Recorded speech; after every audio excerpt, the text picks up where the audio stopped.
俄军在赫尔松防线告破后，开始转战乌东战场，围攻乌赫莱达尔，吸引目光，让残兵瓦格纳重回巴赫穆特。值得注意的是，俄罗斯观点报等媒体更是报道了俄军首次对乌军使用了经改良且带有滑翔弹翼的航空集束炸弹的消息。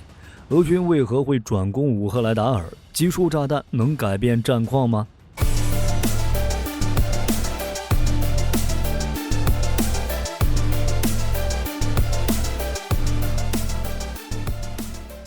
俄乌战场步入冬季，火力军本以为双方的战斗会趋于平静，因为雨雪和寒冷会使双方装甲部队的移动变得更加困难，但没想到这仅仅只是表面现象，实则是暗流涌动。如乌军开始抓住冬季这个黄金时间，尽可能地对俄军部队造成损伤。如今乌军已经渡过了第聂伯河，在东岸建立了桥头堡。乌克兰军方表示，已经迫使驻守的俄军部队从第聂伯河东岸后退了3到8公里。当然，俄军也没有坐以待毙，俄军一边利用冬季时间，开始在前线建立层层的防御网络，布置庞大的地雷阵地，以此来防范乌军的大规模反攻。同时，在意识到赫尔松俄军已经守不住后，果断转移了进攻方向。在多条战线上，军方起了大规模攻势，迫使赫尔松乌军分兵增援。那俄军转战的地方会是哪里呢？据多家媒体报道，日前俄军前线指挥部宣布成立顿涅茨克方面军，看样子是转战到了乌东。作战区域据悉也是除了沦为血腥战场的阿夫迪夫卡、巴赫穆特以及马林卡外，再次将进攻重点放在了乌赫莱达尔这个重镇上。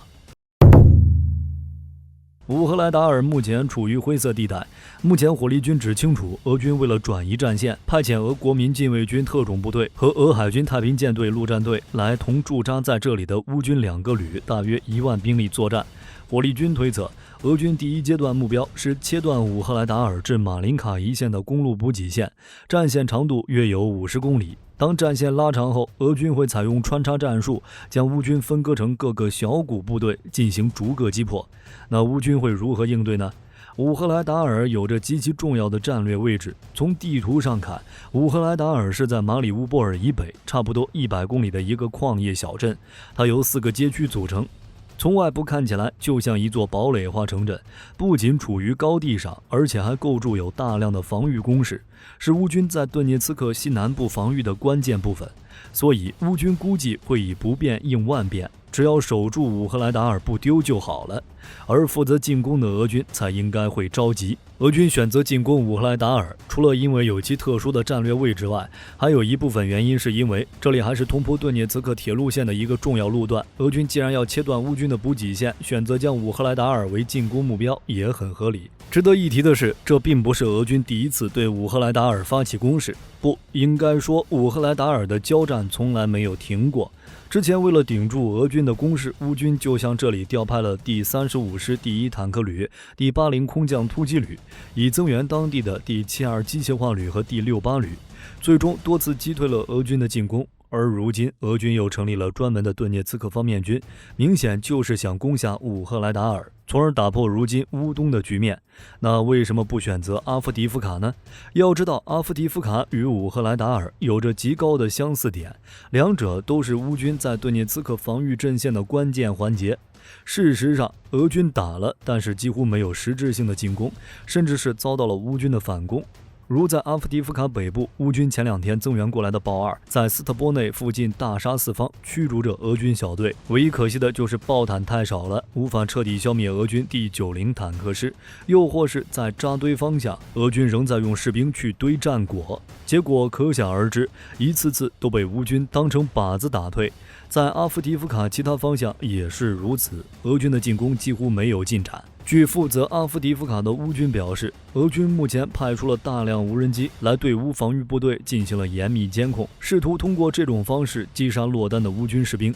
但就和前面的乌赫莱达尔一样，只要城内的乌军仍在利用堡垒攻势抵抗，俄军就无法在短期内拿下该地。总之，通过过去几个月公布的地理定位录像显示，可以确认，俄军虽然在阿夫迪夫卡不惜代价疯狂进攻，但除了留下上万具尸体和武器装备外，什么目标都未能实现。在巴赫穆特不久前，乌军凭借兵力优势夺下了多处关键据点，占据了反攻巴赫穆特的地形优势。但在俄军将进攻重点放在乌东后，为了应对攻势如虹的乌军，俄军目前正在尝试绕后，直接选择进攻。乌军在巴赫穆特前哨的恰索夫亚尔，以此来切断两地的联系，从而削弱其作战能力。值得注意的是，经历了兵变四分五裂的瓦格纳近期好像重新融入俄军部队，并前往前线作战。无论是阿夫提夫卡还是巴赫穆特，都有瓦格纳士兵的身影。而其在见识到瓦格纳强悍的战力后，俄正规军正在不断学习瓦格纳战术。有小道消息称，俄军已经将权力下放到基层，以便部队能在面对突发状况时及时做出反应，避免此前层层审批而贻误战机。目前，瓦格纳已经在巴赫穆特掀起了多轮进攻，想要用重炮直接炸开乌军的防线。如在巴赫穆特北翼和市内的全部俄军部队想要联合起来，以多打少，通过夹击的方式吃掉乌军在北翼和西侧的部队，进而从背后包抄南翼乌军。但到目前为止，除了天气越来越冷，俄军丝毫收获都没有。这包抄计划没能成功，南翼的俄军也因此受到影响，陷入了苦战。刚开始在这里，俄军调派了大量部队，如在克里什奇夫卡，俄军凭借人数优势一度攻到了村北的火车站，但最后还是被乌军击退了，只在村北森林里占据了一个高地。据希尔斯基将军在 TG 上宣布，在过去1个星期中，俄军试图攻击克里什奇夫卡和安德里夫卡地区，但所有的攻击都被击退。乌军继续向在巴赫穆特以南进攻，由此可见，在巴赫穆特，俄军被制服得死死的。甚至乌军为了鼓舞士气，以及向北约国家证明乌军永远不会放弃，乌克兰近期还公布了巴赫穆特战斗的现场画面。如乌军第3突击旅在分享战斗镜头显示，乌士兵坐在战车里抵达俄阵地附近，随后他们迅速下车，跑过一片贫瘠的森林，躲在战壕里进行阻击。乌克兰方面对此表示，这支部队会一直与俄军厮杀，直到俄军撤退或消失。在战术上，相比巴赫穆特乌军的小股部队突进，俄军更多的是利用炮兵、空天军等远程火力对乌军阵地进行火力覆盖。此外，俄军还派出了无人机，一边勘测战场情况，一边击杀落单的乌军。如今，阿夫提夫卡和巴赫穆特，俄军久攻不下，没有多大进展，所以俄军就将目光放在了乌赫莱达尔。像前面所说，如果能拿下该地，相当于就是在乌军防线上撕开口子，即便拿不下，也能迫使乌军调派其他战线的兵力。值得一提的是，俄军在进攻受阻的情况下，其使用了经改良的集束炸弹。据新闻周刊11月20日发布的视频和报道显示，俄罗斯首次在俄乌冲突中使用改进型滑翔集束炸弹攻击乌军部队。报道称，一个被称为与莫斯科军方有联系的俄罗斯账号在社交平台电报上发布的一段视频中，视频显示乌克兰一地区遭受一次集束弹药袭击，几乎同时出现数十起爆炸。然后在21日，俄罗斯观点报报道了这一消息，并称俄军对乌军使用了致命炸弹。不过，俄军方并没有直接证实或回应俄军首次对乌军使用集束炸弹的报道。那此次俄军使用的改良型集束炸弹与此前运用的型号有什么区别呢？俄军此次在乌克兰使用的是 RBK-500 集束弹药，而且俄军已经将这些弹药改装成了滑翔炸弹，并完成了对顿涅茨克南部的一次大规模空袭。据战区报道， RBK-500 集束炸弹系列中最受欢迎的型号是 RBK-500U。这种航空炸弹是苏联在20世纪80年代末推出的一次性集束弹药，可以装载各种类型的子弹药。俄罗斯 Federbomber 频道也在电报上提供了更多细节。据 Federbomber 声称，经过早期测试，俄军现已开始实际应用装有制导翼套件的 RBK-500 集束炸弹。俄官方称这类制导套件为 UMPK， 即通过滑翔和矫正模块。目前第一张已知的俄滑翔炸弹套件照片是基于 FAB-500M62 炸弹。现在俄军可能已把相同的机翼套件和制导模块安装在了集束炸弹上。改装后的集束炸弹可通过飞机、飓风、龙卷风 S 多管火箭炮发射。Federbomber 又补充道，带有 UMPK 套件的 RBK-500 装载了 SHOAB 0.5M 子弹药，该名称中的 0.5 表示子弹药的标称重量，相当于一枚 RBK-500 能携带565枚此类子弹药。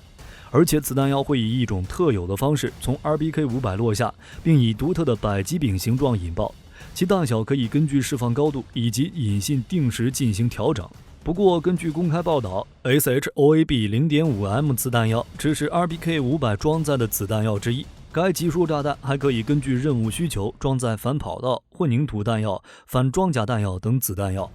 俄罗斯为什么出尔反尔开始使用集束炸弹了呢？8月份时，在第11届莫斯科国际安全会议上，俄国防部长绍伊古就曾表示，俄军是不使用集束弹药的，但可以随时重新考虑该决定。而现在可能就是俄方认为的必要时刻了。绍伊古曾发出警告称，如果使用这种弹药，俄方也将采取报复行动。使用的 RBK-500就是俄军对乌军的报复，也有助于遏制乌军的进攻。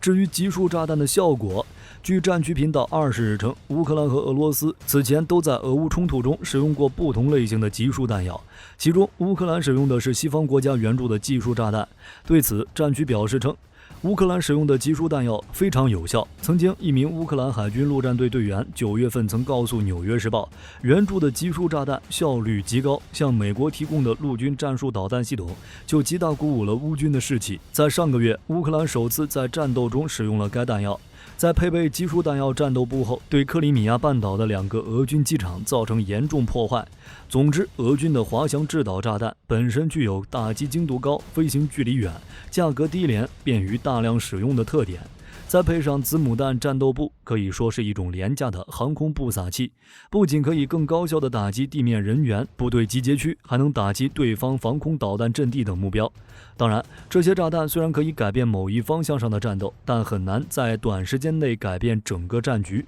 乌东依旧是乌克兰的地盘。好了，关于俄军转战乌东，大家有什么要补充的，欢迎在评论区留言。我是火力军，下期再见。